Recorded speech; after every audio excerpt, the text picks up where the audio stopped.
Hey, welcome back to the Morse Code Podcast. If you're watching this on YouTube and you're thinking, damn, Eric, you look good. Well, that's all thanks to Cranford the Barber. Today's episode, I got to interview Austin Shelton, a.k.a. Cranford the Barber, while he cut my hair. Cranford's been my barber for years now, and he has graciously rolled with it as I've brought all sorts of different ideas to the table. And he always finds some way to make it work. I interviewed Austin, a.k.a. Cranford, during my haircut, and it was a great opportunity to get him to open up about his childhood, growing up in a conservative Southern Christian church, what it's like to become a singer and a guitarist and a bass player in a hardcore and punk band, marrying your childhood sweetheart, and then becoming a fierce advocate and activist for awareness and policy improvements that will save millions of lives. Cranford and his wife Sid are going through treatment for her stage 4 colon cancer, which was discovered when she was 27 years old. They're trying to navigate it all through the Medicare system, and you can imagine how terrifying that is in this day and age. But Cranford never ceases to bring a chill vibe and a big smile, and I think you're really going to enjoy my conversation and my haircut with Austin Shelton, a.k.a. Cranford the Barber. Thanks for doing this really weird podcast interview. Yeah, no, this is great. I thought this would be a good, format, honestly. Yeah. It's a very conversational job in and of itself, so, I feel like it kind of lends itself to a podcast anyway. That's kind of what I was thinking. I feel like every time I come in to get my haircut with you, it's kind of a podcast episode. Yeah. It feels that way sometimes, yeah. Well, part of the reason why is because I feel like you've had a super interesting life and we connect on a lot of different levels. Yes. And I wanted to kind of talk a little bit about that, from your upbringing to music to what you're doing now, what's going on, in terms of your relationship with the health system, the medical system. Sure. And all that. Yeah. So, I came up in Central Arkansas, and I have a bit of a background in, being from Little Rock, being from a bigger, small city, much like St. Louis. How big is Little Rock now? I feel like Little Rock's growing and St. Louis is shrinking. I think Little Rock is growing, and I don't know why. But I think it's great. I think it's great that it's happening. I hate that St. Louis is shrinking. Yeah. But I think Little Rock is probably closer to the metro area is definitely 2 million maybe now. Oh wow. Yeah. So it's bigger than St. Louis.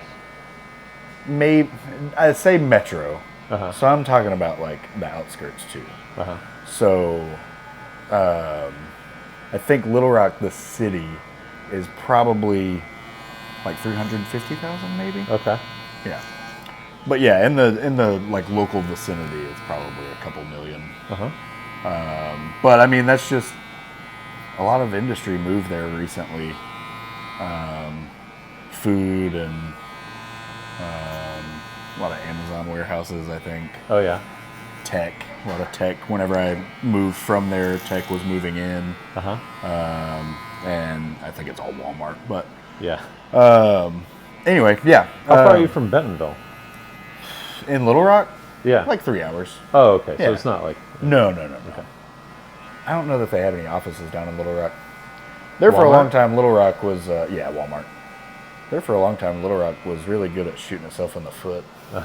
Just not accepting businesses that would have done it really well, Whataburger and Dave & Buster's and all that kind of stuff. But they're all from Arkansas? The people that started them were, yeah. Huh. It was just the mayor of Little Rock was oh no, we already have a burger joint.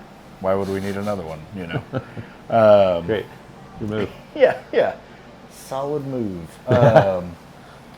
But yeah, so I came up in like the city down there, and my family, you know, I was raised in the church, and got a good like evangelical, or how do you describe it?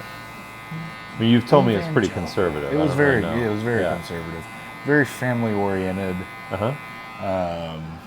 Kind of fire and brimstone a little bit, you know. I was very involved at a young age with just like the service, like church service, like leading song and worship, and that's kind of where like music like kind of started becoming a thing for me. I was really interested in like vocal talent and like because that's all our church was. We didn't have instruments.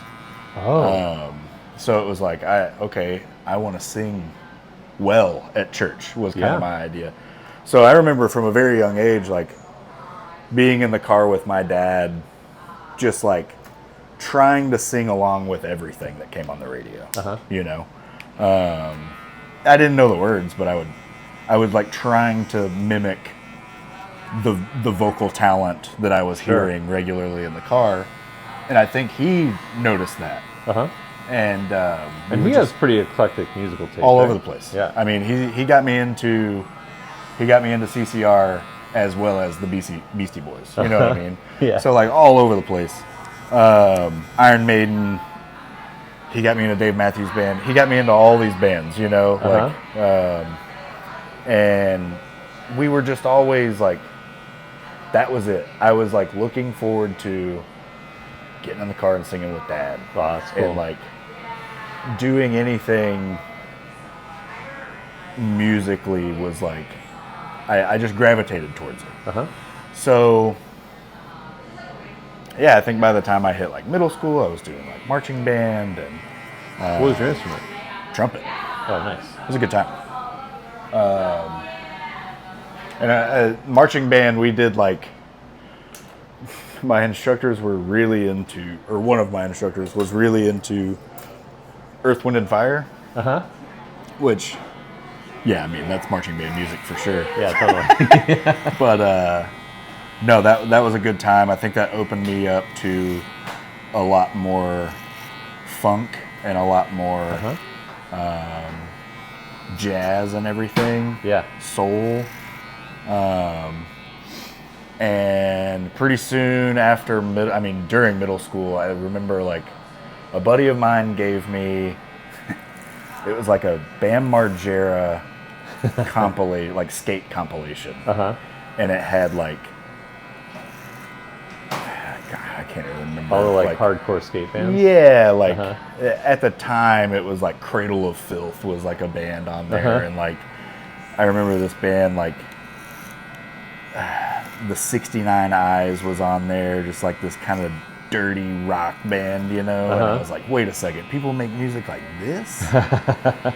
So from there, it was just like, all right, where do we go? And it was like pretty soon into like death metal and punk and like just trying to find like the craziest stuff I could find, you know? Yeah. And like was your dad still like supportive at that point? Like, I mean, or was he like, I don't think he understood it. Yeah. I think he was just excited that I was like enjoying music, you know, because pretty soon after that, I got like my first guitar amp, and he like lended me his like Yamaha like electric blue Floyd Rose guitar, you know, and I was like just playing in like shitty drop tuning like in my bedroom, you know, on this like you know, kind of cool amp or whatever. And I found Linkin Park, and the dude would like yell, right? Yeah. So I was like, I gotta figure that out. I gotta figure out how he does that, because again, I was like all about vocal ability.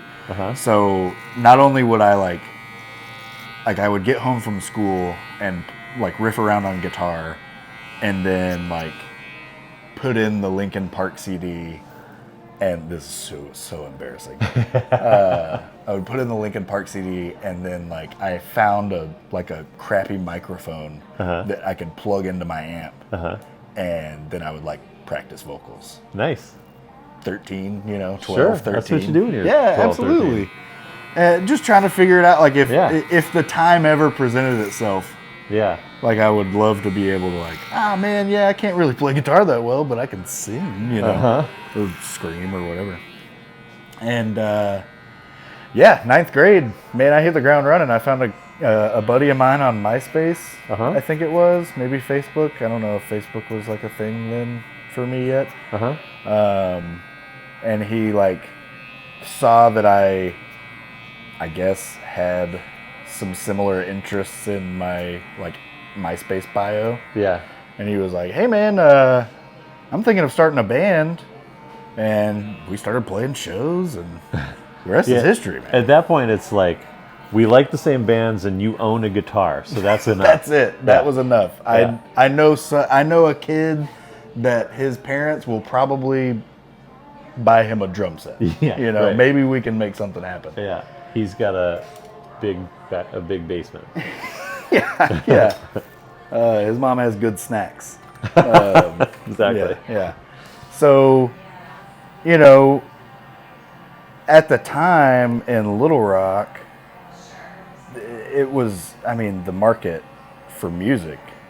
I had been to like Riverfest. Like we had this festival that happened down there, and it was bands like Switchfoot would play, the Doobie Brothers would play, Live played one year, and then like I remember one year CeeLo Green played or something like that.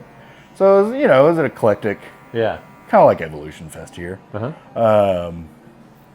And I think there's still a website where you can look up all the lineups. It's pretty interesting. Snoop Dogg played one year. Wow. Gym Class Heroes. Oh, that was wow. fun. I forgot about that band. So like that was really my live music experience. And your taste sounds like was kind of all over the place. All over the place. Because I was playing a lot of video games. Mostly Tony Hawk's Pro Skater and Need for Speed. Okay. And I attribute both of those games to my music taste a lot. Just because, like, Need Were for you a Speed. Skater? I was, yeah. In the sense that I had a skateboard. And I knew how to ride it. Yeah. I could never. I think I accidentally did like a tray flip one time. Nothing, and by complete accident, just like in my driveway, and no one witnessed it. So, who's to say?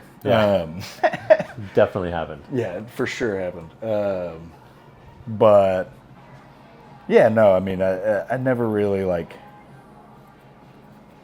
went that much into the skating, other than just like being appreciative of it, and like I thought the cool kids in my town were the skaters, Yeah.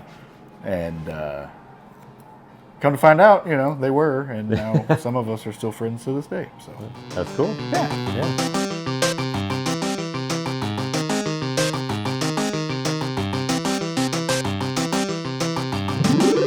So 9th grade, you started a band. Early. Started a band, yeah. So, and like the whole thing there was, sorry mom, sorry dad. We were very, most of the band members, I think, were of this band specifically were Christian. And at the time, it was like hard to get your parents to let you go play a show. Sure. Let alone go to a show without there being some kind of like Christian element to it. Okay. So we were a Christian metal band. Yeah. And that's how we were able to do as much as we were able to do. Were you singing? Were you the front man? Mm-hmm, I was. Were you writing lyrics? I didn't really write the lyrics. I had some. I wrote some. But the guitarist that like found me on MySpace or whatever, he was kind of the lyricist. And were they like overtly religious? Yeah, definitely. We're just kids. Like we're teenagers.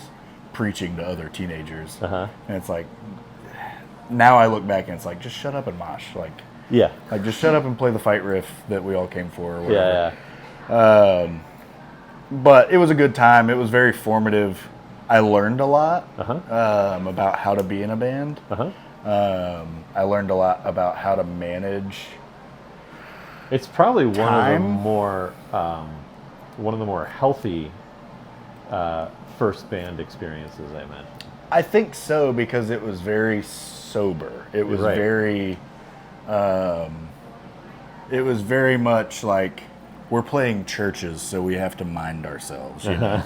And like, you can cut loose a little bit, but like, I remember like one of our guitarists, he would like smoke cigarettes. He was like the bad boy. Oh, you know? wow, yeah. And it would be like, no, you can do that. You just got to go to like the back of the church parking lot that we're playing, you know? I remember one time we played this church, and like, I think we were even all like, everyone in the band but him was straight edge. And we played this show at a church with this band from Texas, and they were like drinking beers in the parking lot. And I was like, man, this is wild. Like, this is a crazy time to be witnessing. And then I watched their singer like crawl through a basketball hoop while they played. Wow. And I was like, yeah, I think I want to keep doing this. Yeah. You know, like I think this could be really fun. So I think we did that band for like 2 years.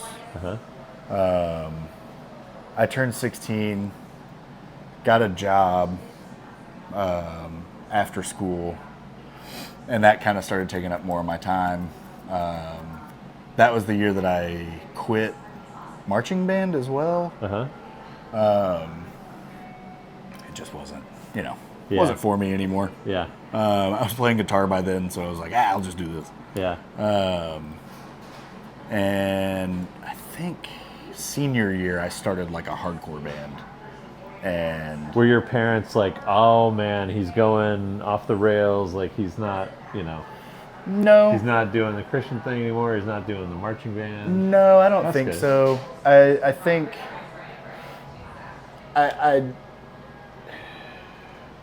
I think I just told them, like, all my friends had dropped out of band too, so it's kind of like there wasn't really anything in it for me anymore. Yeah. Marching band wise, the Christian band thing, it was like I was nearing 18, so like I could get into these clubs. Yeah.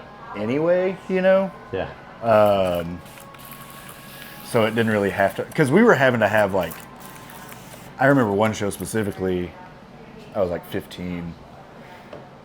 The venue was an all ages venue, but it wouldn't let band members under 18 like show up without parental supervision. So like my dad came, and I'm sure he had a great time. But yeah, that was an interesting show. I bought a pair of sunglasses. Good pizza. But no, by the time the new band started, I personally had kind of started, and I hate this word because it's a buzzword right now, but I had kind of started deconstructing already without having known it. Just questioning, and that was a really tough time for me, dealing with doubt, Sure. And watching my friends kind of go through the same thing and like not getting the same results. Like some of my friends that weren't in the band that were around me were like, they were kind of going through a similar time of doubt, but they were coming out on the other side of like kind of like a renewed faith. Oh, almost, interesting. Which in our community down there in the suburbs of Little Rock, that was kind of like, if you didn't belong to a church, you didn't belong, you know? Wow. And like, that had just never really jived with me, Yeah. Was there something that, that sort of, talk about buzzwords, I hate to use this word, but like, Was it something that sort of triggered that, or was it just sort of like you're growing up, you're experiencing life, you're thinking I was about experiencing more life.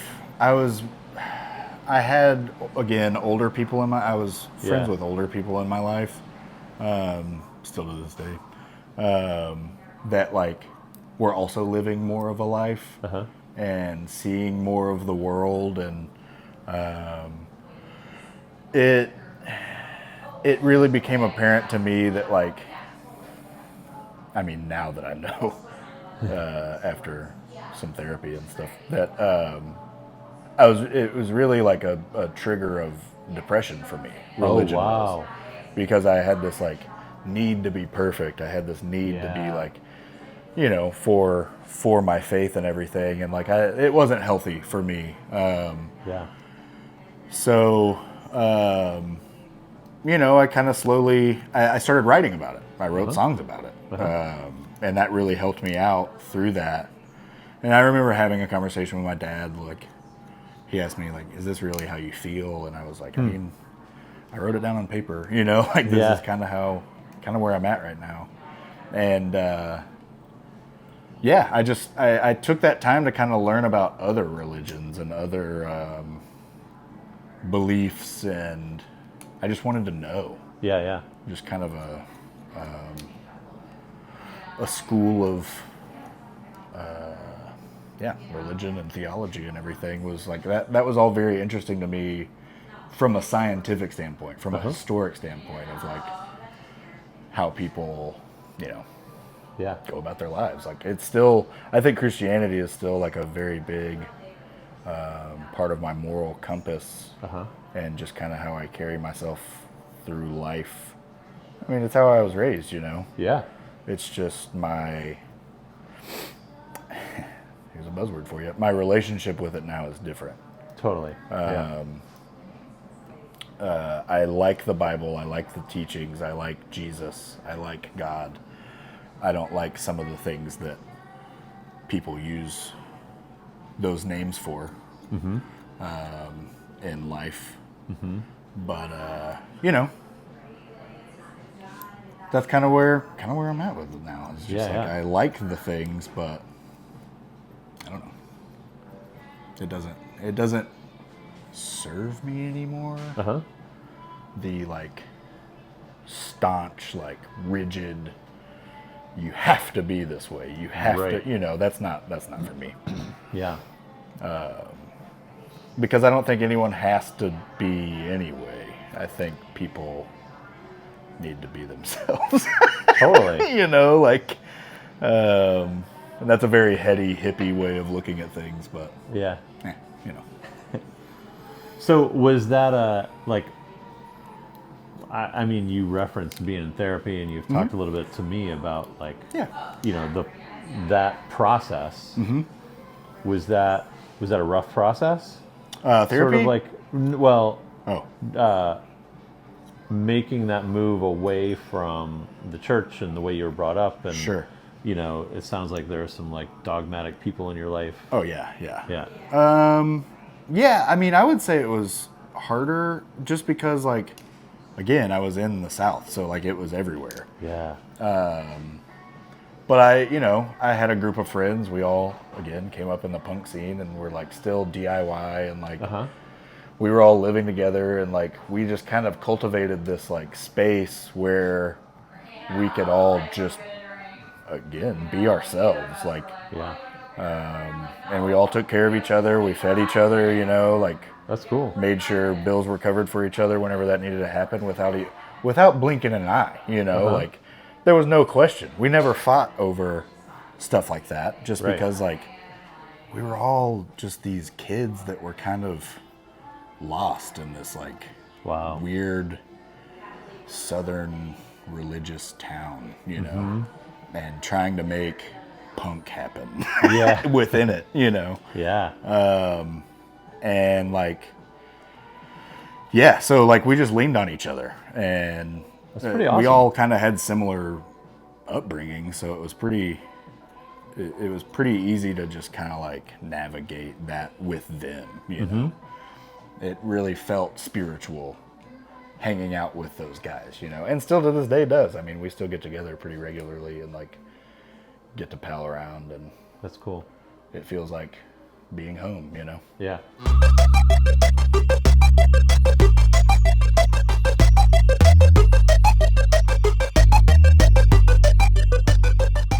So you never had a like, what's the word I'm looking for? Like a cognitive dissonance between what you were taught with formal religion and a sense of spirituality. You never felt like, you know, you didn't throw it all out. No. Yeah. No, I don't think so. I think I tried to. Uh-huh. I think I tried to be like, there's nothing, you know. Yeah. And then nihilism was real bad. Yeah, man. Yeah, that was rough. Nihilism in your early 20s was, not a good time.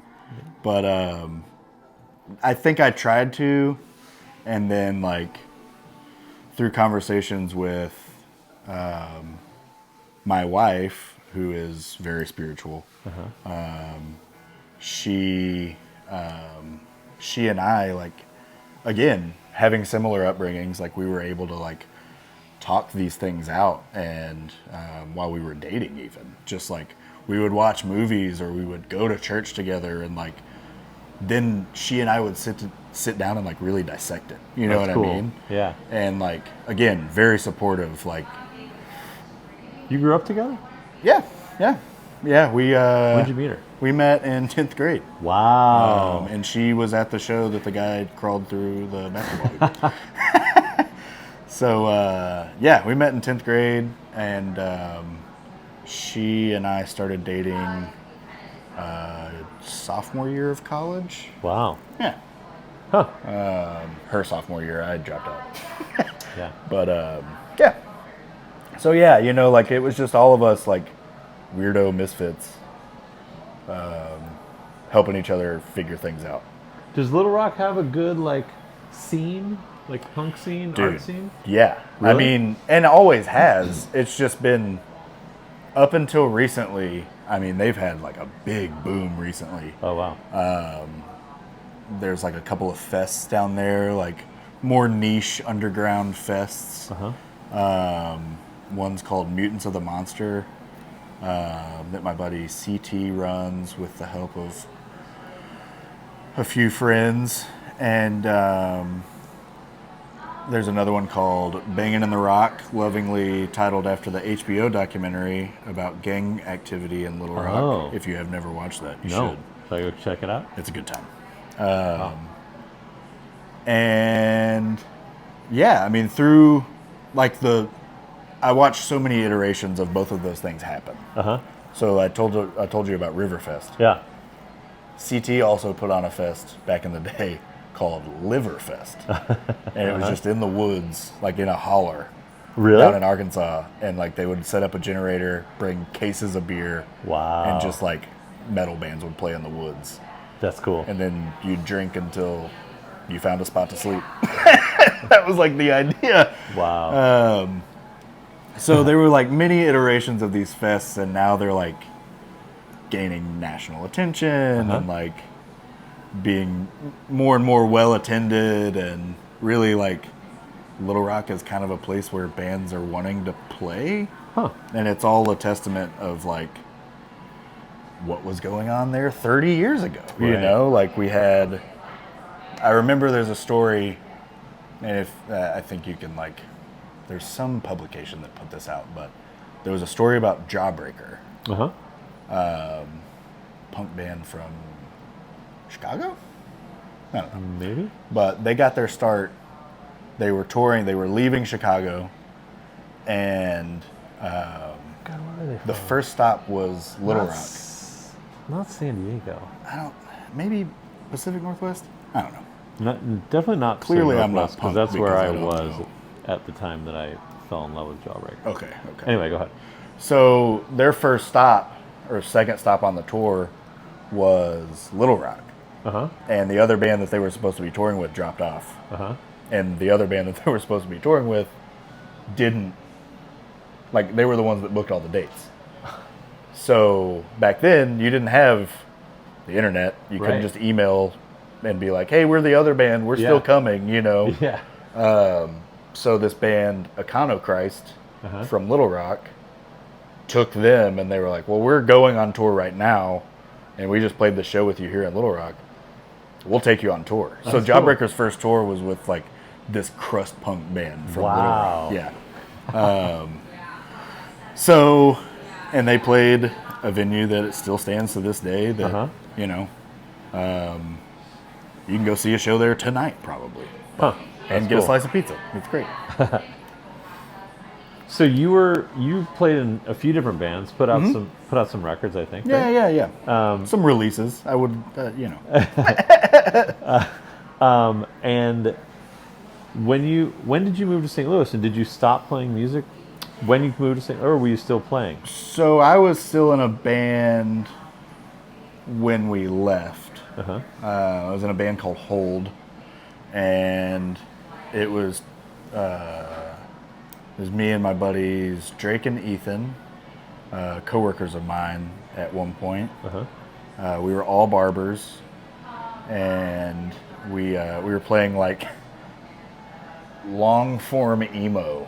Oh yeah. Yeah. Just like three like sad sort of sacks. prog stuff. Prog rock yeah, stuff? Just like kind of like letting it be post rock, prog rock, emo. Yeah, just getting real weird with it. And those writing sessions, we would be in the basement for hours. Wow. Just figuring stuff out, man. It was a good time. And that was the first time that I had really I had played bass in a band and for a week in high school. But that was the first time I would really started playing bass regularly, and I really found a love for it. So we moved up in it here in 2020, September 2020, and it was COVID. I don't think a lot of people were doing anything. Hold actually had a tour, like a weekend tour kind of booked in April of that year. Obviously that did not happen. Yeah. Much like many things didn't happen. So we moved here, and I had this half-cocked idea to find a studio here that I could just record bass lines if they wanted to send stuff to me or whatever. And then life happens. I think Drake, they bought a house, and he and his lady had a kid, and Ethan had bought a house. It was just life stuff. Yeah. And getting older is weird. Yeah, man. I mean, you make time for other things. I don't want to say you lose time, but you end up making time for other things that become more important to you and whatever. I still tinker around around town with these guys that I met through playing in another band around here. I don't know what we're doing. It's fun. Yeah. I remember you telling me that you were starting to record music again. You're starting to write music again. Yeah. So we're demoing stuff out. I think the guy, my buddy's brother actually, that's been playing drums with us. He just had life stuff. He just had a back surgery and kind of taking some time off. Which I mean, I just opened this spot, so it's kind of a blessing that we're taking time off. And my schedule at the time before opening this room was kind of I didn't have a whole lot of free time, and my free time never lined up with their free time. Yeah. Being in a band is like herding cats, man. It literally is. I know it's probably cliche at this point, but it really feels that way.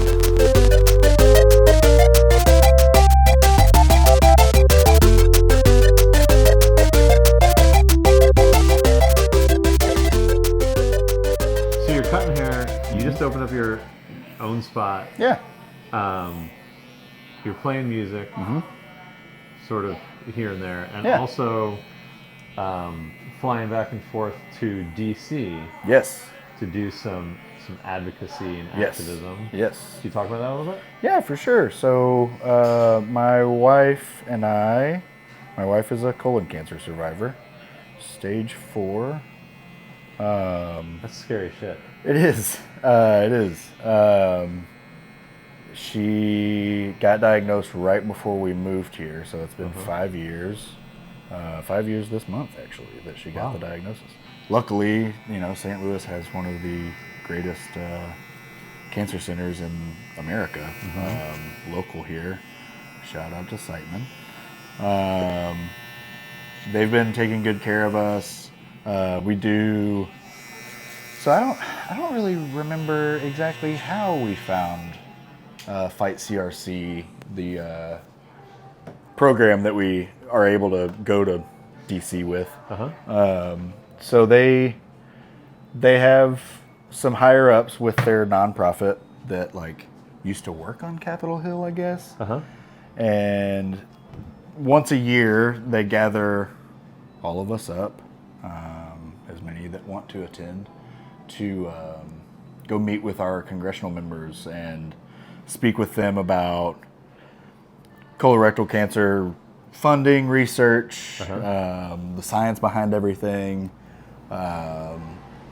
It's the only cancer of the top 5 cancer killers that doesn't have like government funding behind it. Really?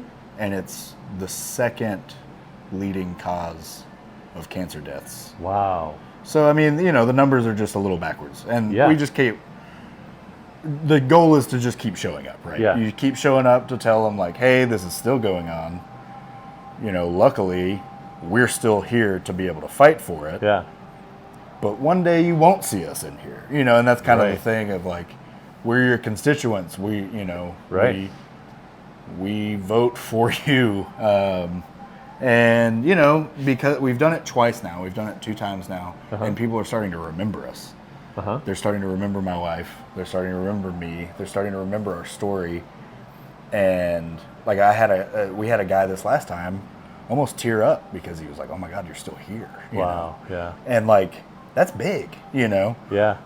So if anything, we're getting the word out. You know what I mean? And I think that's the best you can do when it comes to something like that. Yeah. Because like, I think they just lowered the screening age to 45. And we want it to be 35. Really? Because it's getting younger and younger. I mean, I met. How old was people- she when she was She was diagnosed? 27. Wow. And that was stage 4. So, I mean, there's no telling how long she was developing a cancer before then, Right. And she had to lie to even get a colonoscopy. Wow. Because, like, what we've learned is you can advocate for yourself, but until you get a doctor's referral, you're not really getting anywhere, Yeah. for a colonoscopy anyway. And I know it's that way with a lot of other cancers. And Yeah. so, yeah, we just, we go there when we can. I'm hoping we can go back next year. I would love to go back next year.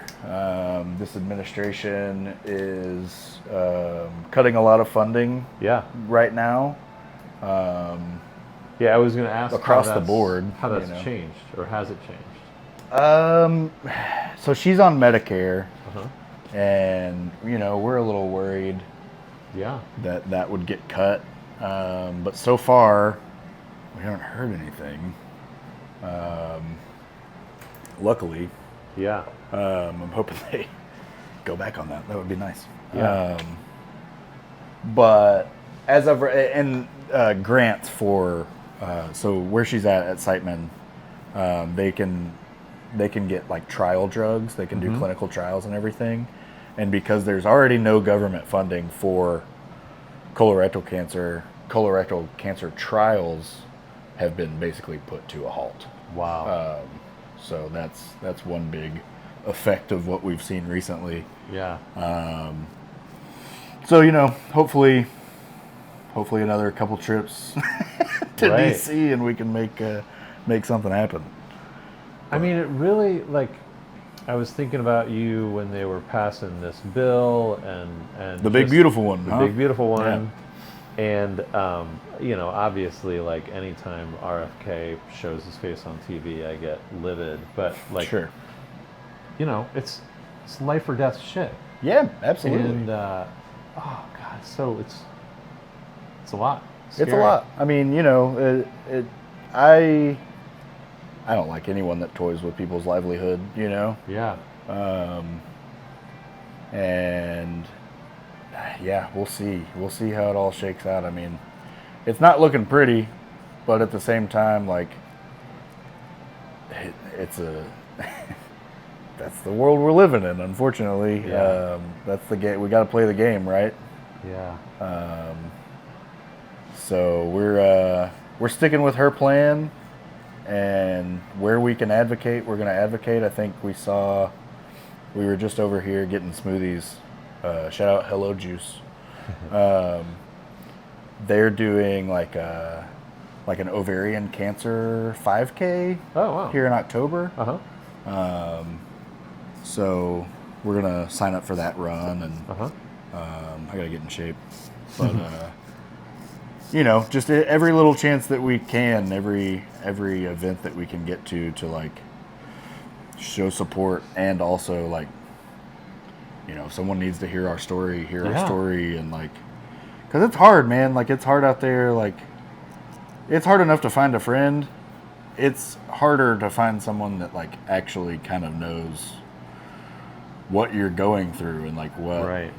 Kind of where you're coming from. And like, that's another blessing of that event in DC is like, you go there and it's like the most people in the world that have been touched by colorectal cancer are all in one room. Yeah. How many people show?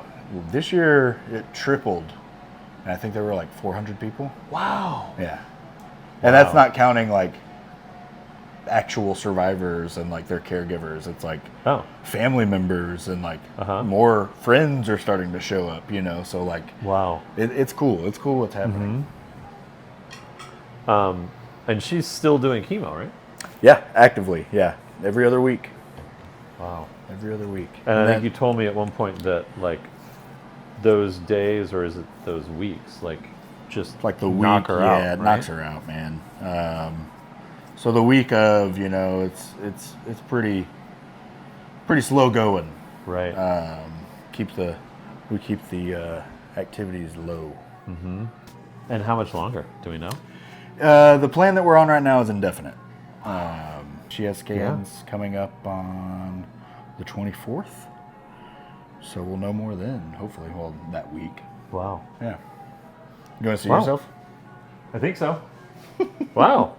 Looking good. I think so. Yeah. Yeah.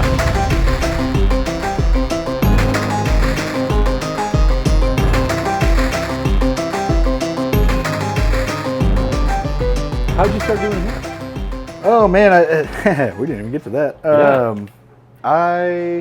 And he'll probably correct me if I'm wrong, but I had a friend that needed a haircut. What am I looking for? I had a friend that needed a haircut that his mom gave him money to go get a haircut. And he was like, I don't want to use the money for that. And you have clippers. And he wanted a mullet. Wow. And I mean, we were 14. This is almost 20 years ago. Uh-huh. It's crazy how things come back in circle. Yeah. So yeah, I went over to his house that night. He came and picked me up, and I cut his hair on their back porch. And then I just kept cutting his hair. Uh-huh.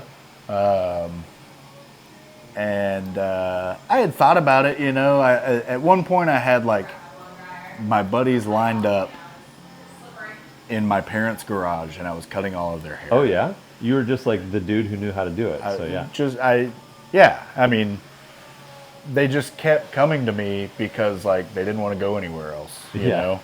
And I didn't know what I was doing. I just had clippers. I didn't even have scissors. And then eventually, like, I had a conversation with that same guy, my buddy Chris, and he was like, why don't you just do this? Like, that's cool. You could just do this as a career, And there's a little barber school there in town, and it was pretty inexpensive at the time to go. And their whole slogan was like, get a career in less than a year. And that's what I did, you know. Cool. Now I've been doing it for 8 years, and Yeah. I have my own space. What's the worst part of it? When a client makes you talk the whole time? No. I like to yap, dude. Hair splinters. Hair splinters is the worst part. Oh yeah, what's up with that? Man, it's awful. I've had one like in my nail bed. Oh, I've gotten one like in a nipple, you know. are you serious? Yeah, dude, I find them everywhere. And like, oh man, yeah, that hair splinters suck. But if that's the worst I got, then Yeah. probably feet. My feet hurt. Yeah, you're on your feet for how long? Like 8 hours a day? Yeah, 8 hours a day. But like, you know, I'm young. Yeah. I got this. Yeah. Well, today it's feet, tomorrow it'll be knees. And Yeah, exactly. a couple of years it'll be your back. Soon enough, I'll be blind all the way. Can't wait for that. I was thinking this morning, and I feel like I need to apologize in advance. Why? I was like, maybe I should do the thing that people with tattoos hate when you do, which is like, give me a story of one of your tattoos. Do you really want one? Yeah. Sure. I got teeth. I got teeth tattooed on me Wow. because I kept having a stress dream of losing my teeth, Oh shit. and that was like I was like, oh, that'd be cool filler. Yeah. So that's the story behind the teeth, anyway. That's cool. One of my more recent tattoos is, you know, back then I was getting tattoos to look tough, you know. Now I'm just getting stuff that I like, and sometimes what I like is tough, but Yeah. Do you having to like go back over and change the old tattoos? no, or- not really. No, Just okay. getting other things to kind of brighten it up. Like I just got a penguin. Oh, I nice. got a puffin penguin tattoo.